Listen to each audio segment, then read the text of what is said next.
there, and welcome to English Teacher Plays. We're here with I Was a Teenage Exocolonist, which is a new game. It's on Steam, and full disclosure, I did receive my copy of the game for free, and we're gonna play.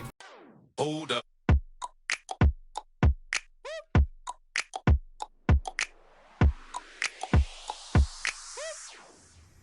Alright, so I guess the first thing we do is wake up. This game deals with mature subjects and may not be suitable for all players. Please see our content warnings in the system menu for a detailed list of themes and events. There's your content warning, guys. You wake to chaos, a confusion of light and heat and smoke. I like the art style already.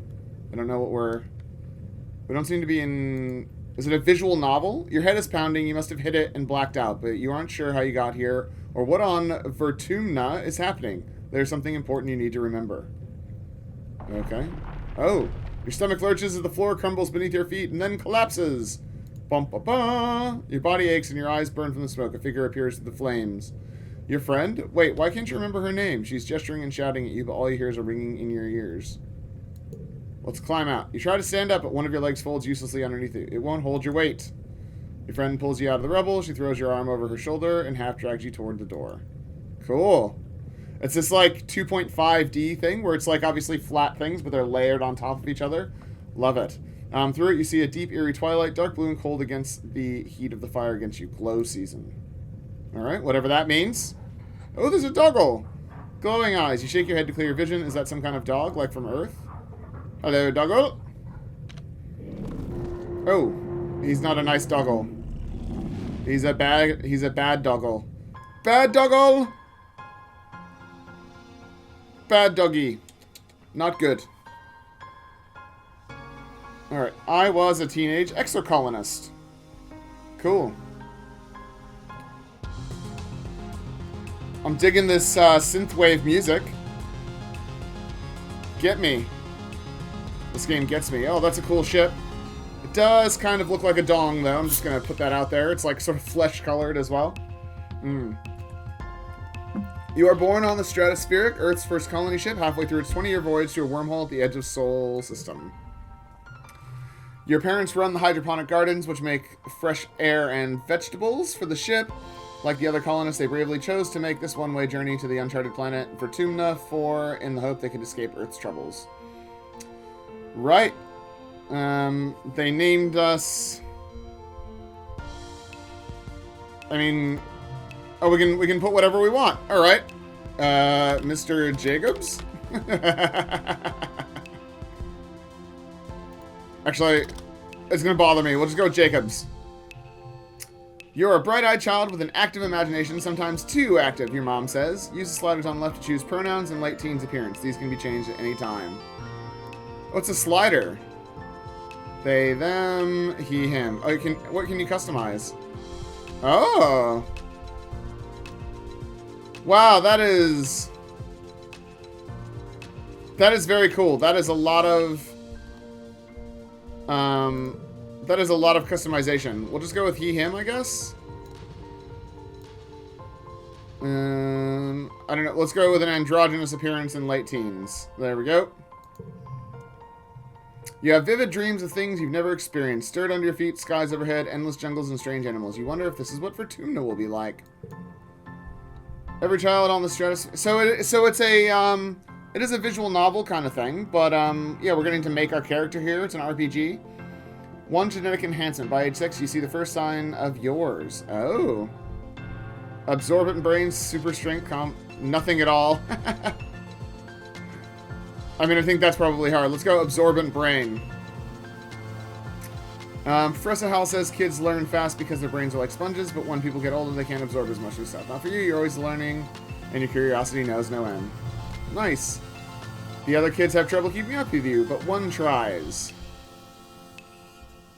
Alright, energetic and loyal, tough and gentle, bold and confident, quiet and adventurous. Let's go with quiet and adventurous.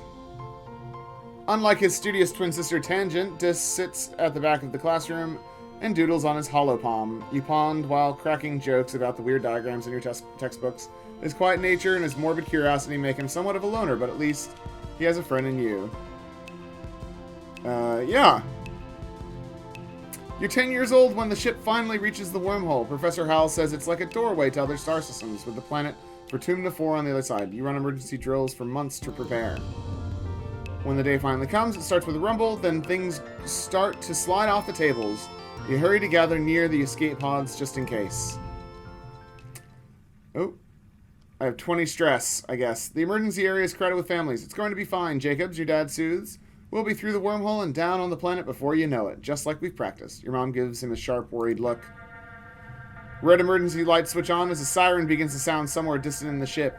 You try to breathe slowly like you were taught, but you're very scared. You look out a porthole. The stars are gone. I don't have organizing of 5 or greater. Try to be brave for the others. There we go. Sometimes you pretend to be confident so the people around you will be less scared. You look over at your classmate Tang and realize she's doing the same thing. She gives you a hard smile. You return it and keep focusing on your breathing. You wait. The shaking builds. Then everything starts to get very weird. The hallway stretches, and you're stretching too. Your arms impossibly long. Your head feels like it's slowly filling up like a balloon and contracting down to the size of an atom at the same time. Is this the wormhole? You hear the distant, ominous squeal of metal giving way as the ship shudders and lurches in slow motion. The weirdest part is the sense of deja vu. You're sure this has happened to you before, and you know somehow that everything is going to be okay.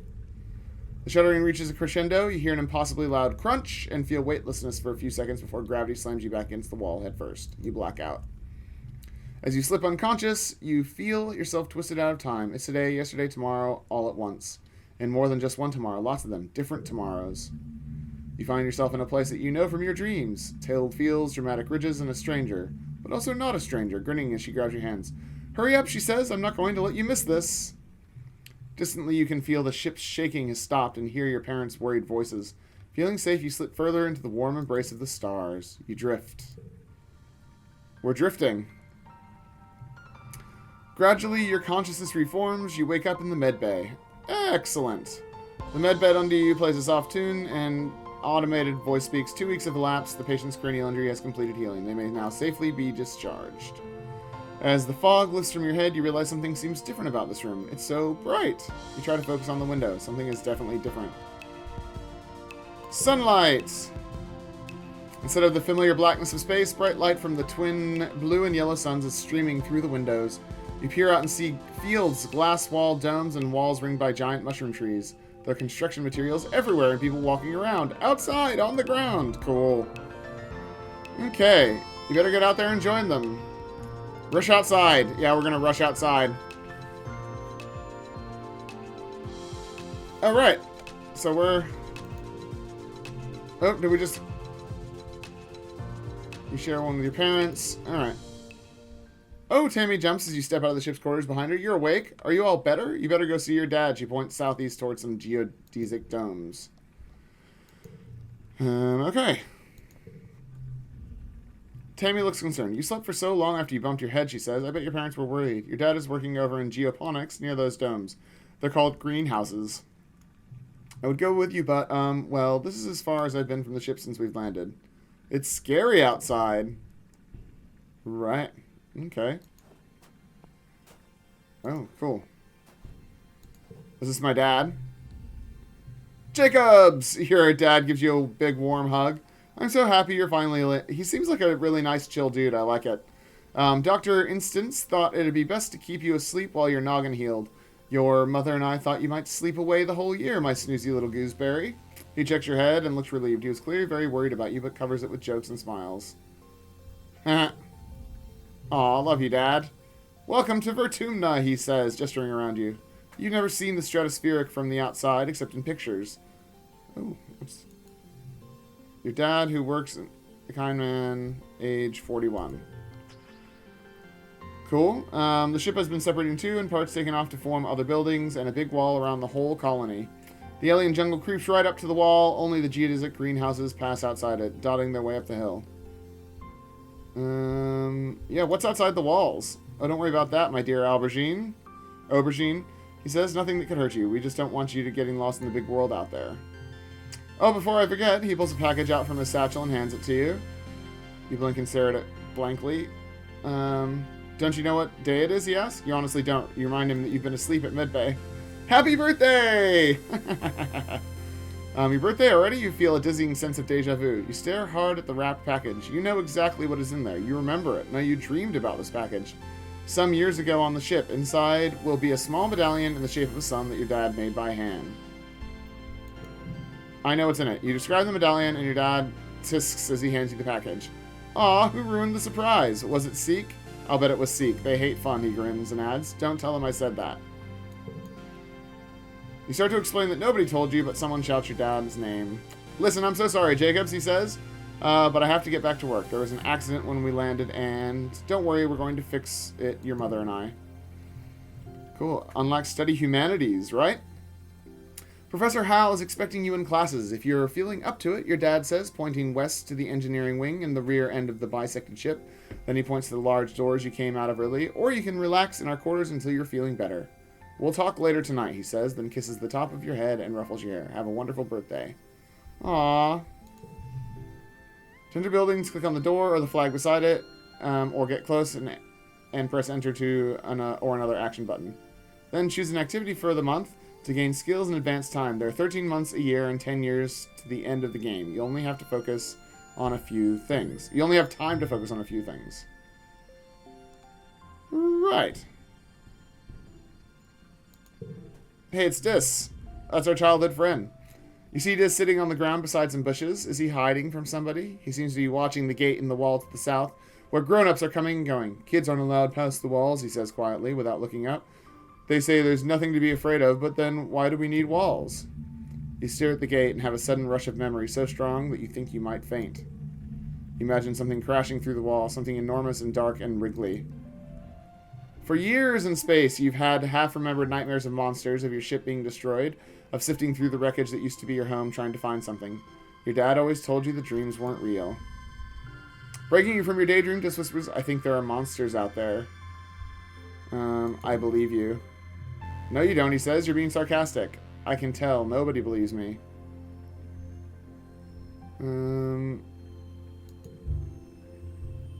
Stop making fun of me. You're as bad as Mark. Aw! I wasn't trying to make fun of him. I was agreeing with him. Oh, well. I guess some people just don't want to... I guess we can't go outside the walls. Right. What else is there to look at? What's this one? Command is a warren of long hallways with doors off the tiny nondescript offices. Everyone you pass seems to be hurrying off to something important. Right. Alright, let's view the notice board. Colony feud shortfall. Minus 100%. Colony security rating evaluating. Upcoming event. We will be hosting our first annual Vertumnalia Festival during the second week of Dust. Those take precautions outside the colony boundaries. Xenofauna have been sighted in the area. Survey teams are investigating. Current council and administration. Cool. Okay. So I guess the only thing left to do is to click on this thing. The greenhouses have different biomes inside, growing plants from earth that might belong in a desert, jungle, or temperate forest. Some are so delicate you have to spray off any germs in an airlock before you can enter. The seasonal garden outside is dotted with blue nobodies, little flowers with what look like wriggling creatures stuck inside each one. A sign explains it's a decoy meant to attract some kind of flying predator. Alright. Cool. I mean, this is all very, very pretty. I'm really loving it. Oh, who's this? Let's talk to this person. Hiya, Jacobs. An enemy seems really at home here. She's rolling a sports ball around with her foot, making patterns in weird blue snow. This stuff is different from snow on Earth, she tells you, because it isn't cold. But it's still neat, and you can make stuff out of it. Your foggy head clears a little. Anemone is simple, physical, real. You always feel grounded near her. What are you making? Just snow spirals, she says. But earlier, me and Cal made a big snow pal. You missed it while you were sleeping in medbay. She smiles. Her broad gap-toothed smile at you. Now that you're awake, we can play. Have you seen any monsters? Nope, just some little bugs. The grown-ups would say if there are monsters, right? She shrugs, then smiles reassuringly. Even if there were monsters, Chief Rhett would beat them all up, so don't worry. My mom says we're safer here than we were in space. Right? It's probably right about that. Look what the wormhole did to your ship. Why aren't you in school? School, I wondered where everybody was. I guess I'm going to be late for humanities class. It's okay. Professor Hall is chill. He won't mind. But we should probably go now. She grins and starts running towards engineering. Hey, race you. No fair. She's getting a head start. I mean, is she actually going to run off, or what is this thing? Oh, right. No, we're not done. We're not done looking around. I don't want to do my monthly activity until I'm. Small team led by security chief Rhett was enough to keep the peace on the stratospheric. To stay busy, they also ran exercise gym and sports ball courts. Sports ball courts, classic. They're building a huge wall around the colony and have an outdoor firing range. Right. Cool. Okay. Well, I think we have to. I think we do have to pick our activity now. A low throbbing noise comes from the engine room, which provides power to the colony. Other quarters lead off to the teaching labs and medbay. You know the route to your classroom well, but the rest of this wing is off limits to children. Congruence, the ship's onboard AI, beams down at you from a nearby holoscreen. Don't forget to study hard, Jacobs.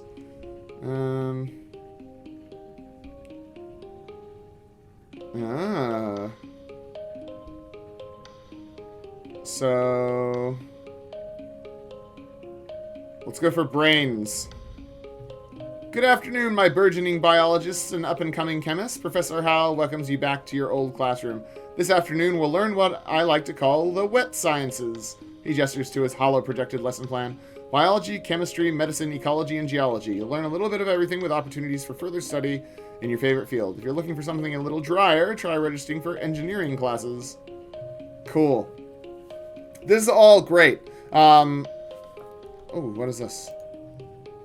Your teacher, a cheerful man who loves to tinker and finds joy in learning about everyday things. He, him. Cool. Rebellion. Right.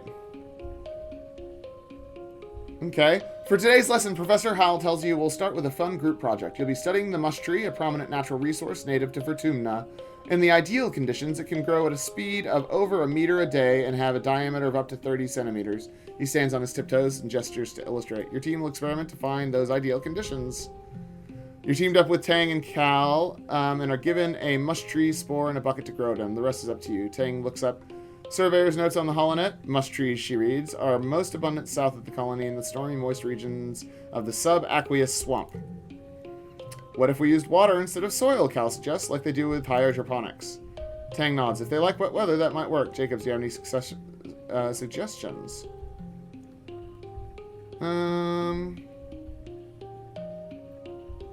Yeah, let's do all of those. Why not try? You fill the bucket with water and spark snow crystals, and then attach a small battery to one and we collect current through it. You push it over to a spot under a glow light and plop your spore inside. Every day you rush into the classroom. What is this? Why do I have -5 kudos? To check its progress. You and Cal sing quietly. Tang refuses to assist in that part, but it doesn't grow. By the end of the week, your bucket is the only one with no plan at all. You don't know what you did wrong, maybe everything. Professor Howell is disappointed. Your experiment wasn't very scientific. If something had worked, how would you know what it was? You don't even get half marks. Get wrecked, I guess. That's pretty funny. When you work or go to class, I mean, that's true. That's totally on me. You'll play a quick card challenges as the month passes. Move cards to fill the 5 panes and make the best hand you can. The order matters. If your total in the circle on the right reaches the goal value, you win. Depending on your cards, some challenges can't be won, but you still get reward for doing your best. Okay, bonus for flushes, same color together. Bonus for pairs, same number together. Okay. Bonus for straights, increasing from left to right. The more cards in a flush, pair or straight, the higher the bonus added to your total. Cards can also affect each other and can be arranged to find the best total score. Okay.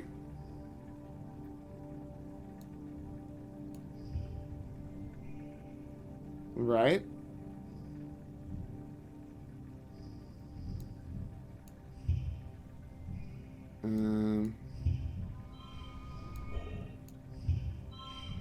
And I get +1 skill on challenge win. Oop.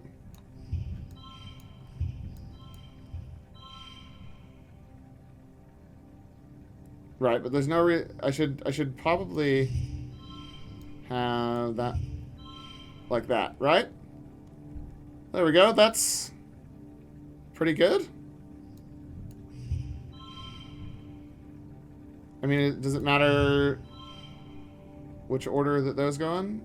All right, we'll just go win. You worked well this month. +1 biology. Your skills increase when you work or go to school with extra skills if you win the challenge, and kudos bonus if you make the highest score in hand with your cards. Working also increases stress, which prevents you from working if it reaches 100. To release stress, take a month off to relax in the quarters wing. Got it. So +5 biology. Absorbent brain perk, right? What was it? +1 friendship with tangent. +1 reasoning. +15 stress. Okay. So that's what we do for the month. That's very cool. Your parents have been working from first dawn to well after dinner every day. You know growing food is an important job and it's vital to get crops in the ground right away. But there seems to be something more than that. It's such a change from growing up on the stratospheric when you saw them all the time.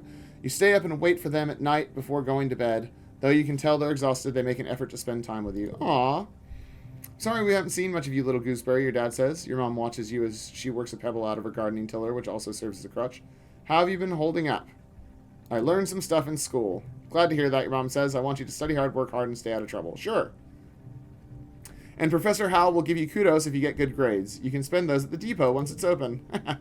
You know, says your dad, raising an eyebrow at your mom. I think there are lots of different ways to learn, and school is just one of them. You can learn from working on a hobby or by helping a friend. Your mom shakes her head and sighs, though you can tell she's trying to put on a gentle expression. We both agree that this colony is an experiment, and that means we're going to do things differently than on Earth. You're old enough now to start making your own decisions about your education and future, and if that means you find your own way, we'll accept that. Aw, that's really nice. Your dad puts a hand on your shoulder. We'll be proud of you no matter what you do. Try talking to your friends. They may have ideas for how you can spend your time. And come by geoponics, your mom adds. We could use your help. Unlock shoveling dirt. Early quiet. Mid quiet. Okay, so that's very cool. I've got, like, my character going on over here. My empathy's going up. My bravery is reasonably good. My reasoning's pretty good. Perception good. Biology's going up. This is all very cool. But what I think we're going to do is we're going to go look at the description, see what the game has to say for itself. Alright, I was a teenage exocolonist. Spend your teenage years on an alien planet in this narrative RPG with card-based battles. Explore, grow up, and fall in love. The choices you make and skills you master over 10 years will determine the course of your life and the survival of your colony. Currently has overwhelmingly positive reviews, and I can totally see why. The game is beautiful, the music's great, there's important decisions to be made at all phases. It's got that good vibe, you know, it's progressive, it's got, you know, very highly customizable pronouns. The writing is pretty solid. The characters look really cool. The concept's really nice. I really like everything about this. Wonderfully engrossing and hiding so many worthwhile character moments and gorgeous secrets well worth uncovering. I was a teenage exocolonist might just be the greatest game I've played this year. It's funny, heartfelt, and completely devastating. I want to play it again and again and again and again. It's one of the best distillations of growing up I've ever encountered in a video game. The choices you make you. Growing up in humanity's first extrasolar space colony means navigating a new world full of wonder, danger, and beauty. Explore the wilderness, study, fall in love, discover strange creatures, and deal with the consequences of your actions. Your choices will directly affect the lives of your friends and the fate of the colony. What kind of world will you help make? Will you survive to enjoy it? Why do you remember doing this before? I mean, it's because they want you to play multiple endings and stuff. Growing up on an alien planet, you have your whole life ahead of you. Will you spend it studying in school or diving into the intriguing flora and fauna of this new world? Will you introduce space-age technology or live in harmony with nature? Will you battle massive beasts or nurture future generations? Realize in brilliant watercolor the world of Vertumna is yours to explore. Your past and your futures matter. Everything you learn and experience will make you and your colony stronger. You will thrive and you will make mistakes. These formative moments, your memories, decisions, and friendships become collectible cards you carry with you. Each season brings new obstacles on Vertumna. The battle cards you earn from your experiences give you new options for overcoming these challenges, whether that is navigating relationships, learning new skills, exploring the planet, or staying alive. Every decision counts during this life and the next. How many lives will you live? The cosmos is full of incredible mysteries, and your ability to remember your past lives is one of them. There are dozens of different endings to your story. How many lives will it take to save both your colony and the planet? Are you ready to wake up again? Cool. Use memories of the past lives to explore 800 story events. Discover more than 250 battle cards as you grow up on an alien planet. Play your best hand in challenge encounters. Make friends, fight with your parents, go on dates, fall in love, and save the colony. 29 wildly different endings based on the choices you make each month. Pick from 25 colony jobs like goofing off as a depot clerk or surveying the valley. Grow into 15 skills, including bravery, toughness, organization, and empathy. Get to know 10 dateable characters, including dog boys, aliens, hot politicians, and stone cold killers. Let's have a look down here. Very political, pushes their agenda, fun to play regardless. So why give it a negative review? I don't understand. You like the game, but you don't like... You played 24.7 hours and you give it a negative review. I don't understand that. Like, they're not pushing an agenda. It's just a, like, games are politics. Art is politics. People have things. I guess if you disagree with the politics, why are you playing so many hours of it? I don't know. That being said, if you disagree with the politics and you're still playing it, I'm happy to see that because it means the game's really good, but also it means that maybe some of that will bleed over into your life. Great sci-fi, meaningful choices, stunning artwork and OST. The gameplay loop elegantly ties everything together. It all ends with love. Love it. I'm a chap in his late 30s who's played a lot of video games over the years. An hour into playing this game turned me into a bawling, blubbering mess like no video game ever has. Nice. Yeah, just nothing, like, almost all positive. An absolute gem. I'm 52 hours in, and I'm still excited to play a new life and see what I missed. It's like an intense mix of our life growing up mixed with our personal space, or a less dark Citizen Sleeper. Yeah, Citizen Sleeper was really good. I love that game. That was very dark, though, for sure. So this is my favorite game now. It's hard for me to explain how many different levels I'm loving it on, but so many, right?